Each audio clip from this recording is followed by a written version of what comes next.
Bismillahirrahmanirrahim. Alhamdulillahi rabbil alamin. Wassalatu wassalamu ala al-mab'uthi rahmatan lil alamin.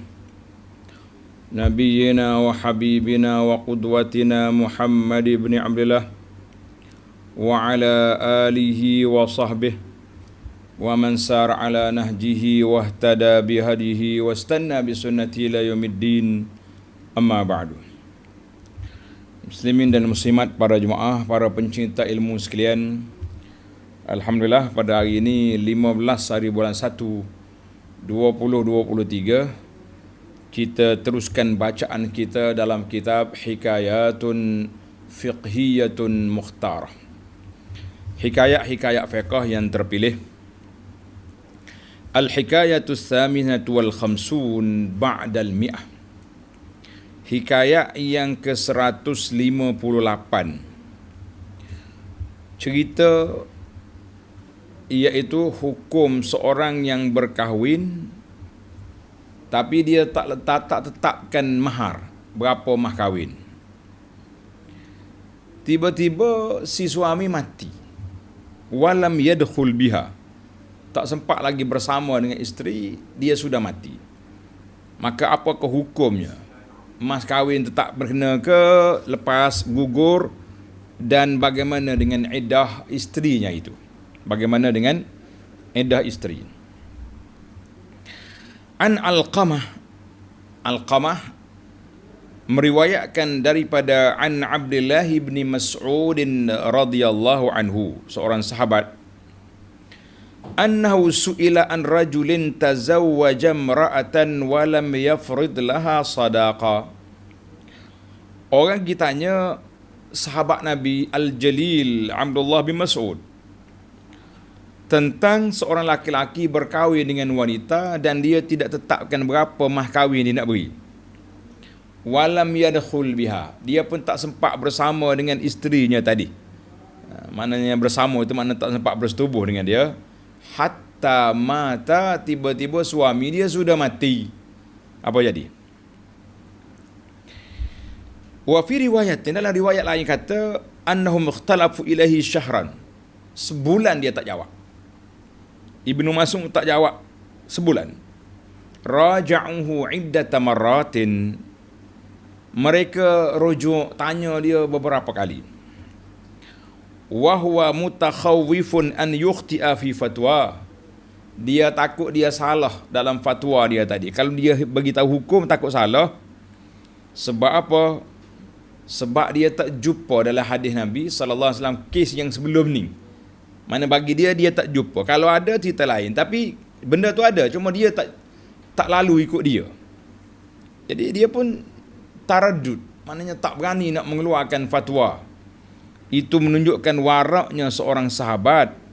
Bukan macam kita hari ni berebut main nak jawab fatwa. Jangan main. Jadi akhirnya dalam riwayat ni kata sebulan. Dalam masa sebulan tu orang duk tanya juga. Dia kata, Ibnu Mas'ud, di sini tak ada orang dah sahabat Nabi lain daripada tuan. Tolonglah bagi pandangan, bagi hukum. Faqala Ibnu Mas'ud radhiyallahu anhu, dia pun jawablah. Dia kata, laha mislu sadaqi nisaiha. Apa yang saya faham setelah dimurajaah, dikaji-kaji, bagi wanita itu yang sudah mati suami dia, dia kena bayar, kena beri sadaq, mahar kepada dia seperti wanita-wanita yang seumpama dengan dia. Mana satu level dengan dia, umurnya, standardnya.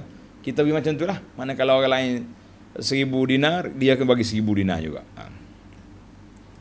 La wakasa, tidak kurang, wala syatata, dan tidak terlalu jauh sangat dia punya angka. Mana bagi sekitar orang lain yang seumpama dengan dia. Wa 'alaihal 'iddatu, dan dia kena beriddah. Dia panggil iddatul wafa. Iddah kerana kematian suami. Walahal mirasu, dan dia boleh terima pusaka. Jadi sebab tu dia kena iddah, dia kena ada pusaka. Faqama Ma'qil bin Sinan al-Ashja'i.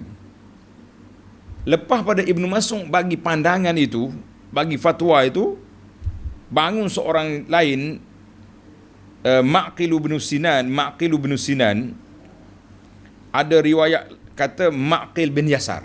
Jadi muhakkik ni kata waham. Yang betulnya Ma'qil bin Sinan al-Ashja'i bangun, dia kata apa? Faqala, dia kata ya Ibn Mas'ud, qada Rasulullah sallallahu alaihi wasallam fi Barwa'i binti Washiq imra'atan minna. Barwa' ni mati, suami dia macam kih yang kita tanya sekarang. Jadi Barwa' ni daripada kabilah kami. Aku tahulah cerita dia. Nabi kita qada mislama qadaita, sama dengan apa yang kamu putuskan sekarang. Supaya Nabi buat. Fafariha Ibnu Mas'ud radhiyallahu fafariha biha Ibnu Mas'ud, maka Ibnu Mas'ud sangat gembira. Sebab apa? Pandangan dia tadi tepat dengan sunnah Nabi sallallahu alaihi wasallam. Hadzal hadis rawahu Tirmizi wal lafzu lahu walil hadis riwayatun mukhtalifatun wa fiha taqdim wa ta'khir. Yang pentingnya hasanahu jama'atun minal ulama. Jadi alhamdulillah, hadis ini sahih ataupun hasan, diterima sanad dia. Maka kesimpulan dianya, dilalatuha, hadis ini menunjukkan kepada apa? Wujubu mahril mithil, wajib mas kahwin yang seumpama, yang orang panggil satu standard ikut zaman tu, bagi orang yang telah berkahwin tapi dia tak nyatakan berapa mas kahwin dia. Dia dah berkahwin, tak nyata mas kahwin. Ataupun al-maut qabla ad-dukhul, ataupun dia mati tak sempat nak bersetubuh dengan isteri dia, maka kena bayar. Hak tadi bersetubuh dah, cuma dia tak ada nak bayar. Dia pun tak bagi tahu berapa nak beri. Adalah akhir mati. Ataupun akhirnya selesai masalah. Jadi kita kena ambil mahrul misil, mas kahwin yang seumpama dengan wanita-wanita yang ada pada zaman itu. Jadi ambil mas kahwin yang sama dengan wanita yang ada pada zaman dia tu. Dia panggil mahar misil. Baiklah para pelajar sekalian, kita berpindah kepada minal mawdu'at allati tusar, di antara isu yang dibincangkan, yang dibangkitkan dalam tajuk kita ni. Yang pertama, rawi al-qisah, nama dia Alqamah bin Qais bin Abdullah an-Nakhai al-Kufi, orang Kufah, faqih al-Kufah, dan orang yang sangat alim di Kufah. Wa muqri, mana orang yang pakar dalam bidang bacaan Quran di Kufah. Al-Imam, Al-Hafiz, Al-Mujawwid, Al-Mujtahid, Al-Kabir. Hebatlah. Gelaran dia tu maknanya tarah dengan dia lah. Bukan macam kita pakat dulu bagi level orang gelaran, tak tahulah ke mana dia. Tilmiz, dia ni murid rapat kepada Abdullah bin Mas'ud radhiyallahu anhu, wa walladhi kannahu bi Abi Shibil. Ibnu Mas'ud panggil dia Abu Shibil. Wa huwa ammu al-Aswad bin Yazid. Jadi Aswad bin Yazid ni ulama juga. Dia ni pak saudara dia. Wa khalu, pak saudara sebelah mak kepada Ibrahim an-Nakhai, faqihul Iraq. Hebatlah dia ni.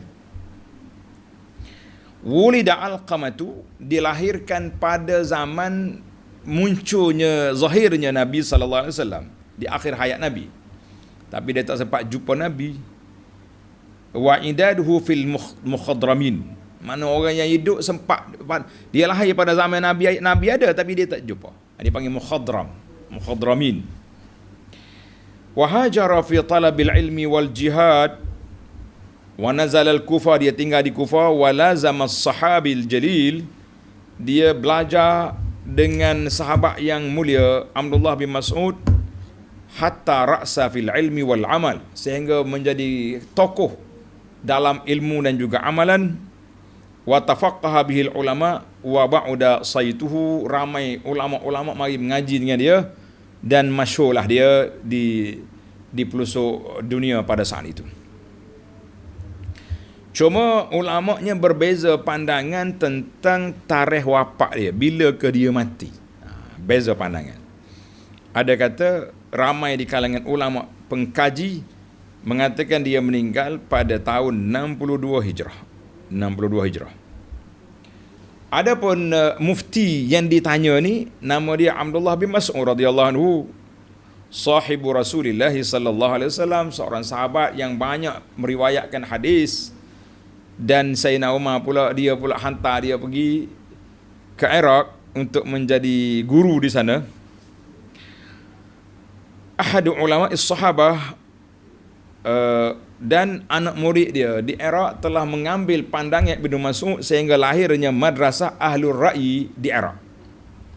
Pelajar-pelajar ingatkan dalam ilmu tarikh tasyrik, dia panggil madrasah Ahlul Hadis di Ahlul Hijaz, orang Mekah Madinah. Di Iraq dia panggil madrasah Ahlul Ra'yi, madrasah yang banyak menggunakan kias, yang banyak mencari illah, mencari sebab, tidak semata-mata berpegang dengan zahir nas semata-mata. Jadi ini kemudian lahirlah mazhab Hanafi di sana. Orangnya kana Adamu, rupa warna dia sumrah, orang panggil sawo matang, tidak bercerah macam Arab lain. Khafiful lahmi nahifan qasiran wala yughayyiru syai'.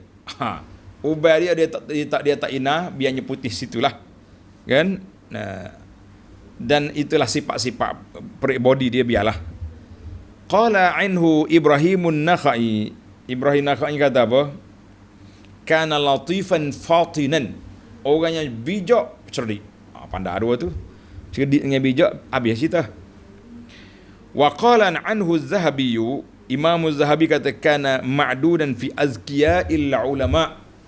Ibnu Mas'ud ni termasuk di kalangan ulama yang pintar, yang cerdik.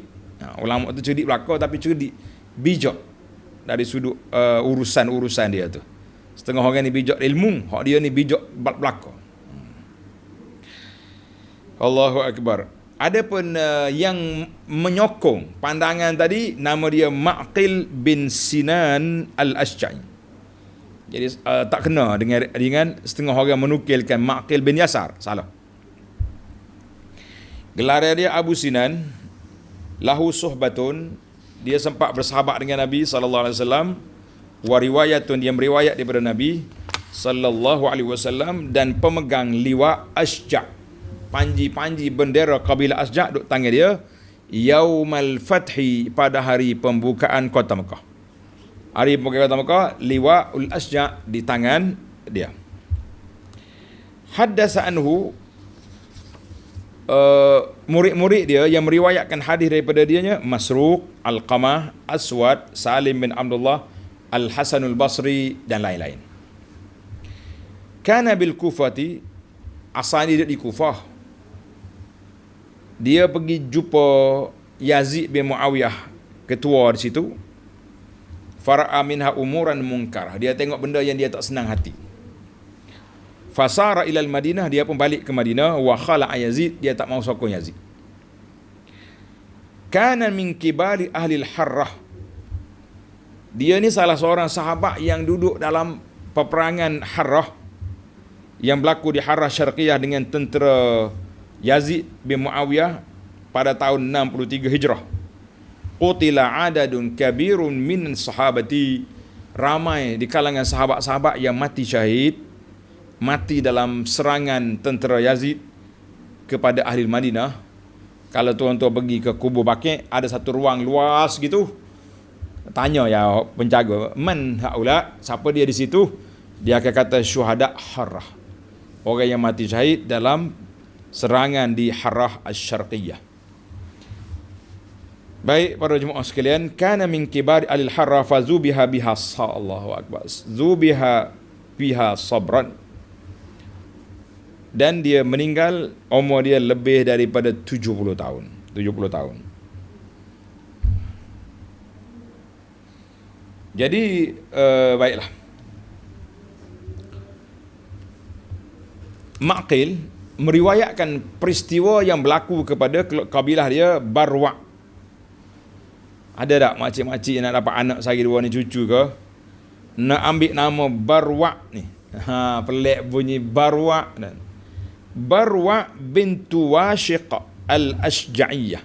Barwa bintu Washiq al-Ashja'iyah, isteri kepada Hilal bin Murrah al-Ashja'i. Cuma pengarang kitab ni kata aku tak dapat nak kesan adakah peristiwa cerai itu berlaku dia dengan Hilal ataupun dengan laki-laki suami sebelum daripada Hilal. Liikhtilafil ibara fi kalam Ibn Abdul Bar fil Isti'a' wa Ibn Hajar fil Isabah. Jadi aku tak nak buat keputusan dah. Yang pentingnya sahih peristiwa itu berlaku. Maka waqad warada, telah terdapat dalam riwayat bahawa Barwa telah berkahwin dengan seorang laki-laki, tak tahulah Hilal atau siapa. Wa fawwadat ilaihi amra sadaq. Dia kata, bang, kalau kita bahasa Melayu lah, bang ni harap tak kata bang, berapa awak nak beri mah kahwin kepada saya, ikut lah. Mana dia tak letak berapa dirham, berapa dinar, tak kata. Berapa ekor lembu, berapa ekor unta, tak sebut. Abang nak bagi berapa, sila. Fatuwufira qabla an yujami'aha. Suami dia mati sebelum berlakunya persetubuhan. Faqada laha Rasulullah sallallahu alaihi wasallam bi sadaqi nisa'iha. Maka Nabi suruh dia, keluarga dia bayar dengan mas kahwin wanita yang seumpama dengan dia. Wanita yang setarah dengan, satu level dengan dia lah. Jadi itu dia panggil al-adalah fil Islam. Kita ambil hukum mengikut suasana semasa gitu. Jadi dalam cerita ini, apa yang berlaku pada Ibnu Mas'ud, Abdullah bin Mas'ud radhiyallahu anhu, dia ni sahabat baginda Nabi sallallahu alaihi wasallam. Berapa kali Nabi kita bawa dia pergi jumpa jin lah, macam-macam cerita Ibnu Mas'ud ni. Wa syahidat tanzil, dia juga dapat menyaksikan turunnya Al-Quran. Wa ayasha hadhil ayam al-mubarakah, hidup dia bersama pada hari-hari yang diberkati bersama Rasulullah sallallahu alaihi wasallam. Wa tasharraba ruhul Islam, ruh Islam tu telah sebati dalam jiwa dia. Maka dia, walaupun dia ni seorang yang zakat fitnah, orang yang cerdik, orang yang pintar, mempunyai ilmu yang kuat, tetapi apabila ditanya oleh orang satu masalah yang dia tak ada contoh sebelum, mana dia tak dengar hadis Barwa tadi, dia tak dengar, maka lam yataqahhamal fatwa, dia tidak gopoh. Mana dia tak jawab. Siapa? Berkali-kali orang pergi tanya. Berkali-kali orang pergi tanya, dalam masa sebulan tak jawab. Macam mana dengan kita sekarang? Kita sekarang ni jangan main. Kata orang berebut main nak jawab. Sebab itulah tuan-tuan dan puan-puan, para peminat ilmu, pencinta ilmu, para pelajar sekalian, kalaulah ada yang hantar WhatsApp dengan saya tak jawab tu, kita jawab salam je. Kadang-kadang anak pun tak sempat nak cari soal, nak jawab jawapan kepada soalan saudara-saudari itu. Saya tak sempat nak jawab. Nak murajaah kita tak sempat. Mungkin duduk atas kereta, ataupun suasana dah larut malam, ataupun memang tak ada jawapan yang confident yang kita nak buat. Jadi anak akan jawab salam je. Jadi kalau tuan-tuan yang terima salam tu jawab salam, kita kata alhamdulillah, itu jawapan itu daripada Abu Anas. Adapun jawab kepada hukum perlu pada teliti, perlu pada tarayus. Kita belajar daripada Ibnu Mas'ud sampai sebulan haraba ataupun taharraba lam yataqahhamal fatwa. Dia tak berani nak masuk rempuh masuk fatwa. Sebab apa? Sebab dia takut soalan yang ditanya tadi salah. Sehingga kan dalam riwayat Ibn al-Baihaqi dia kata apa? Qala Ibnu Mas'ud, ma su'iltu an syai'in munzu faraqtu Rasulullah sallallahu alaihi wasallam asyaddu alayya min hadhihi. Saudara-saudara yang bertanya, tak pernah lagi saya lalu dalam hidup saya ni selepas Nabi wafat satu soalan yang saya tak boleh nak jawab, yang menyusahkan hati saya seperti soalan yang awak tanya sekarang ni. Jadi fa'tu ghairi, pergi carilah sahabat lain, ramai lagi. Fakhtalafu ilaihi fiha syahran, jadi sebulan orang duk menunggu jawapan, tak nak jawab, pergi tanya. Summa qalu lahu fi akhir zalik. Kemudian orang tanya, ya sahabat Nabi Ibnu Mas'ud, man nas'alu iza lam nas'aluka. Kami nak tanya siapa lagi kalau tak tanya Tuhan. Wa anta akhiyatu ashabi Rasulillah sallallahu alaihi wasallam. Mu je sahabat Nabi yang ada dekat kami sini. Fi hadzal balad, di negeri Kufah ini. Wala najidu ghairak, kami tak jumpa orang lain. Maaflah, tolonglah. Jadi apabila Ibnu Mas'ud sudah tersepit, tak ada lagi jalan kecuali dia kena jawab soalan orang ni setelah dia berijtihad. Dia bukan jawabnya hawa nafsu dia, setelah dia berijtihad, fabayyana lahumul hukma, dia pun nyatakan hukum tadi. Kena mahar misil, dan wanita itu kena beredah. Kemudian Ibnu Mas'ud berkata kata-kata yang masyhur yang diucap oleh dia dan juga sahabat lain. Dia kata apa? Dengar ni tuan-tuan. Fa in yaku sawaban fa minallah. Kalaulah pandangan aku tadi betul, maka itu adalah anugerah daripada Allah. Wa in yaku khata'an fa minni wa minasyaitan. Dia kata kalaulah benda tu salah, benda tu tak betul, maka itu daripada aku dan daripada syaitan. Wallahu wa rasuluhu bari'an. Allah Ta'ala dengan Rasul tak ada kena mengena dengan kesalahan aku ni. Jadi tanda pelajar, hadis ni dalam Abu Daud. Kita sekarang ni rasa pelik penceramahnya. Ini hukum Allah, ini syariat Allah, apa yang saya kata ini undang-undang Allah. Sedangkan benda tu benda ijtihadi, benda yang boleh berlakunya khilaf. Jadi macam mana kita nak dakwa ini hukum Allah, ini hak Allah, seolah-olah hak orang lain itu pandangan jahiliah. Kita mengatakan berhati-hati tuan-tuan dan puan-puan, jangan terperangkap kita dengan perangkap-perangkap maut yang dimainkan oleh syaitan. Jadi tengok Ibnu Mas'ud.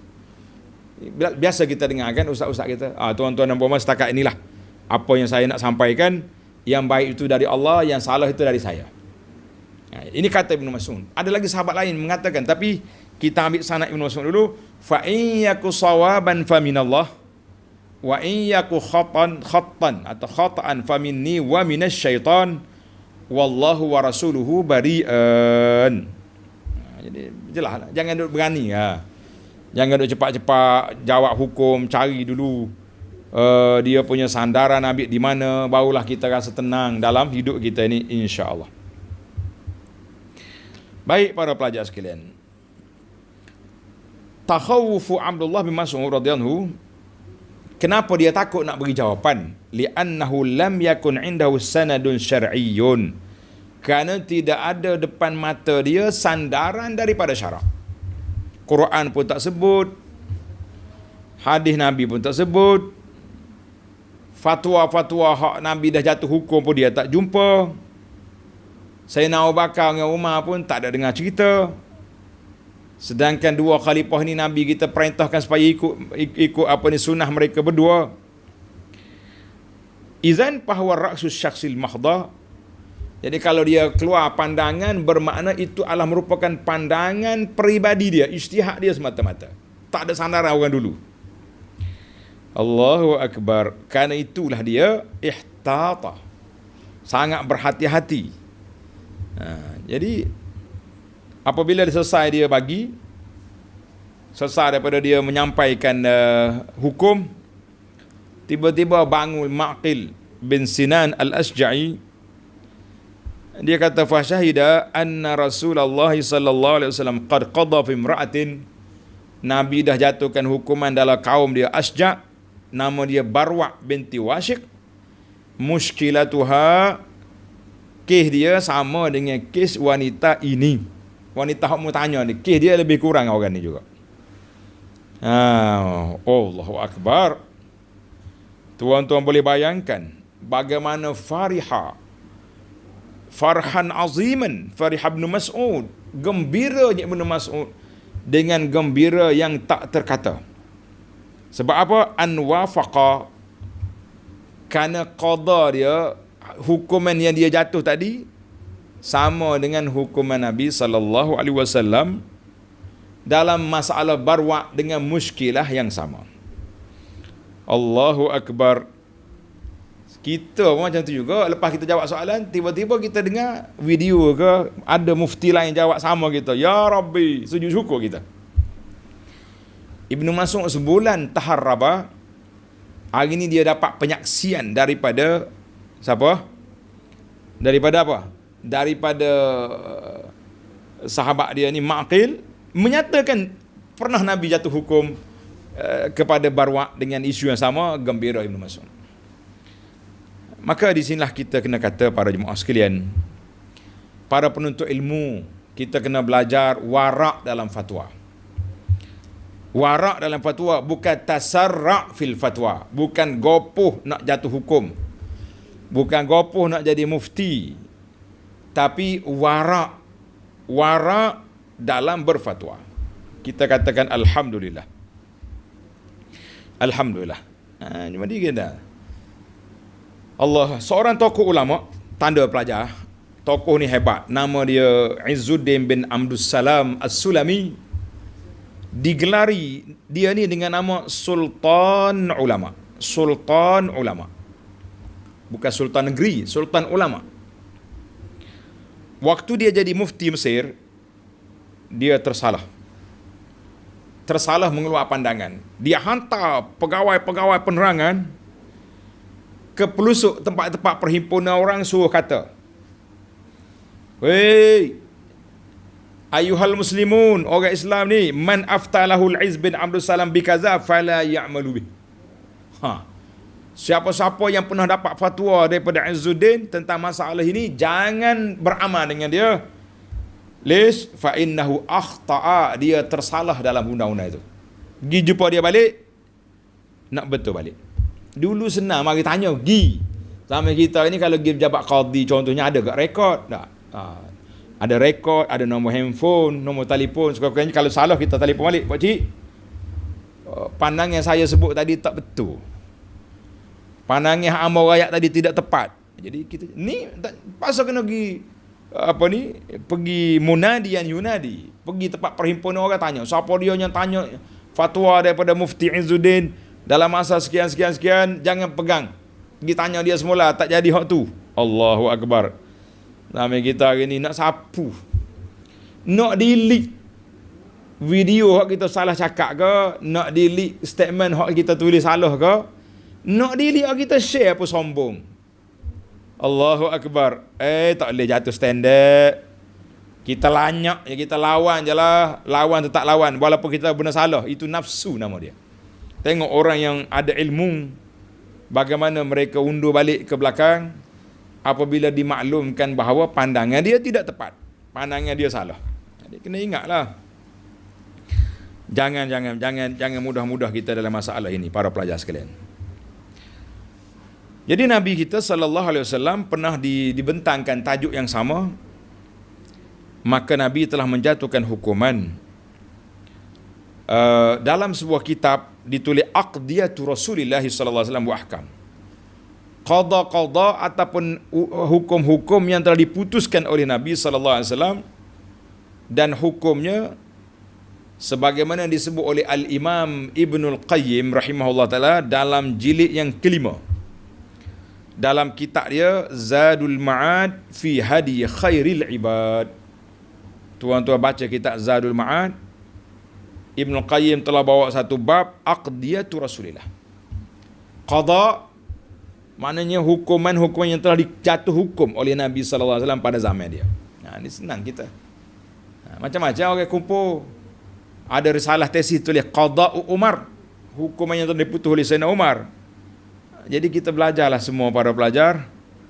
Jangan mudah gopoh nak jatuh hukum. Jangan mudah gopoh mengeluarkan hukum, dan jangan juga gopoh menerima hukum yang orang yang tak tahu kita pakai terima. Itu pun berbahaya. Ini kena hati-hati kita dalam dunia ini.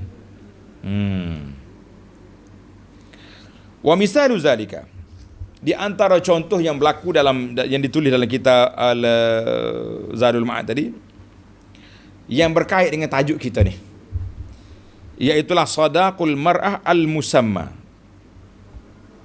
mas kahwin perempuan yang telah disebut. Mana suami kata, aku nikah denganmu dengan mas kahwin sebanyak 10,000 dinar, 10,000 dirham, sebut. Tapi dia belum bayar lagi, contohnya. Fi nikahin fasidin.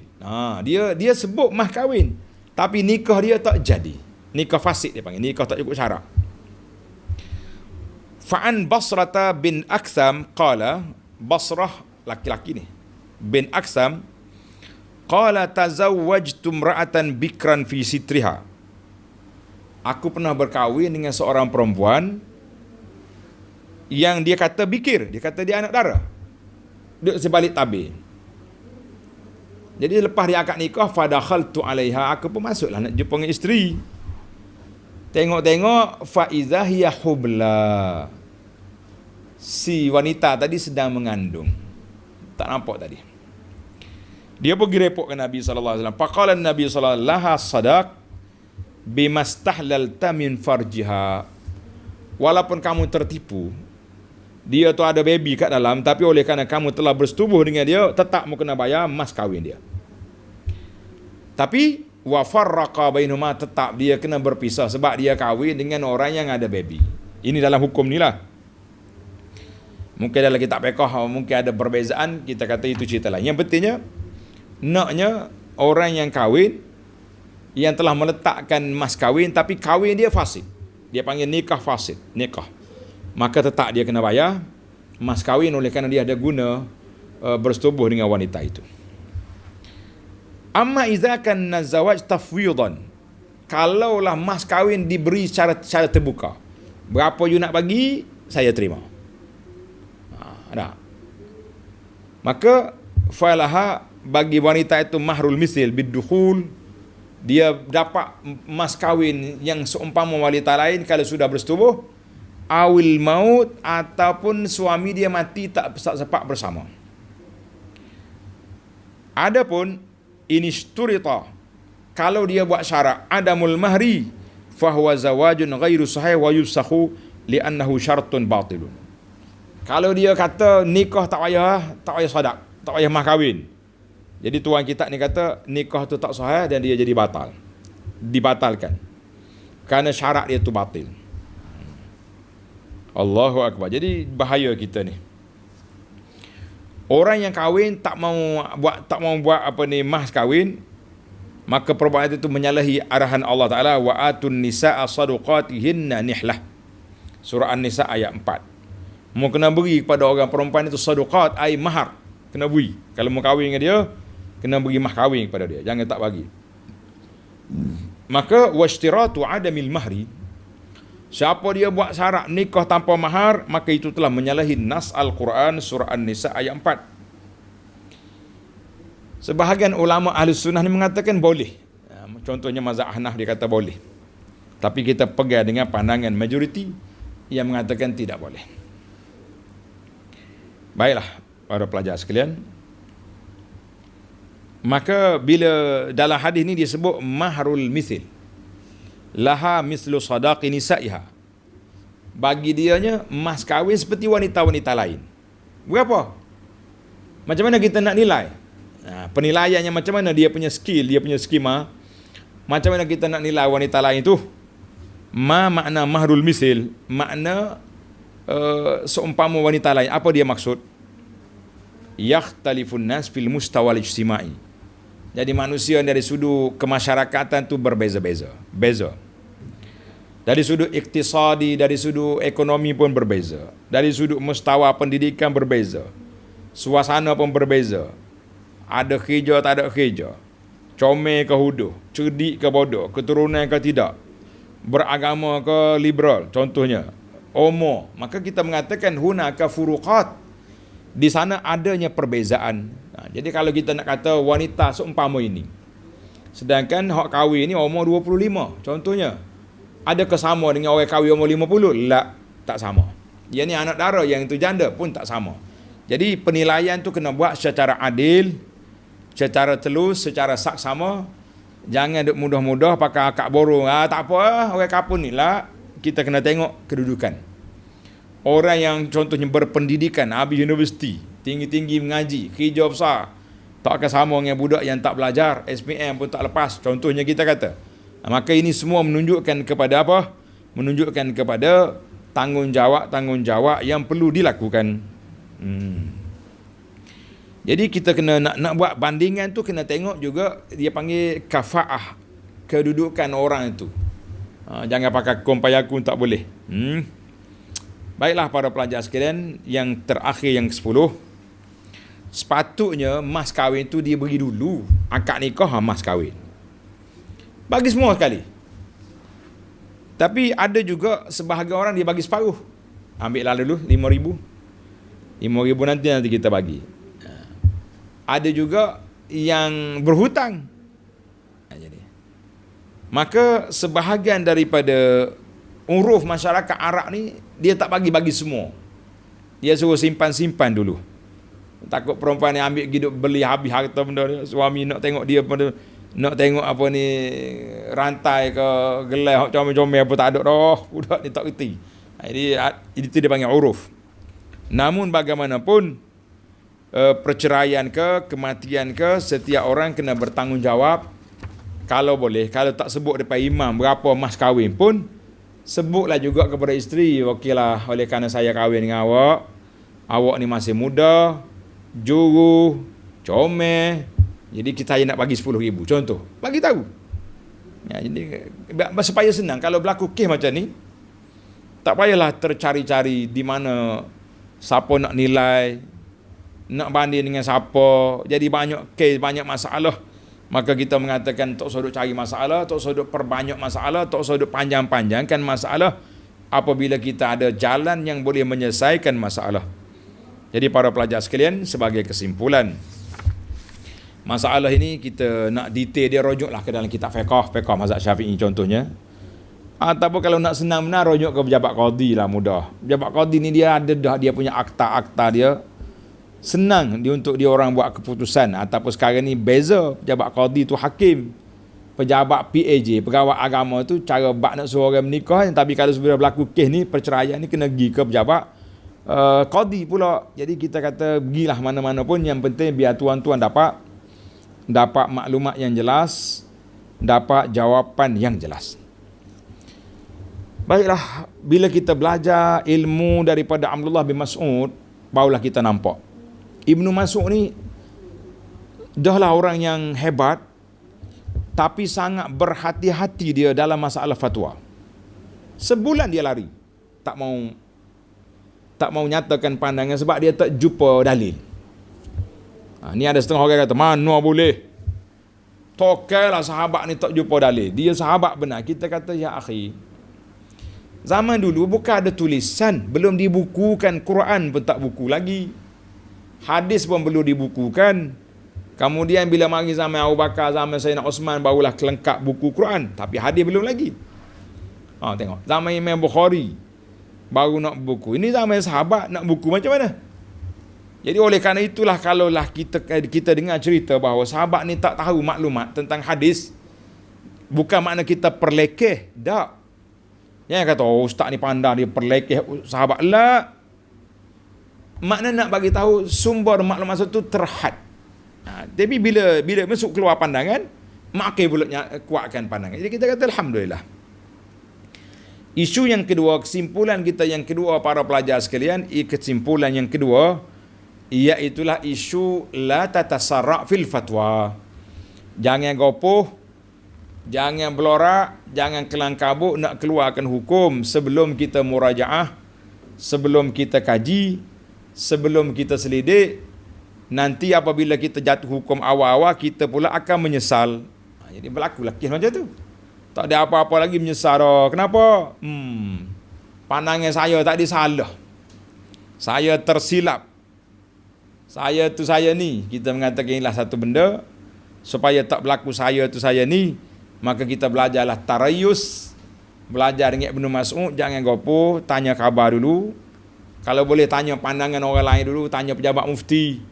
Kita mengatakan itulah patutnya, supaya kita tidak mudah menyesal, tersalah memberi jawapan. Jadi para pelajar sekalian, itulah nasihat kita kepada kita sendiri yang bercakap dan juga kepada pendengar, supaya sama-sama kita berhati-hati mengambil langkah berjaga-jaga, supaya kita selamat di dunia dan selamat di akhirat, insya-Allah. Baik, kita akan sambung lagi siri yang akan datang. Hikayah yang ke-159 dalam siri yang akan datang insya-Allah. Subhanakallahumma bihamdika asyhadu an la ilaha illa anta astaghfiruka wa atubu ilaik. Wa sallallahu ala nabiyyina Muhammad wa ala alihi wa sahbihi ajma'in walhamdulillahi rabbil alamin.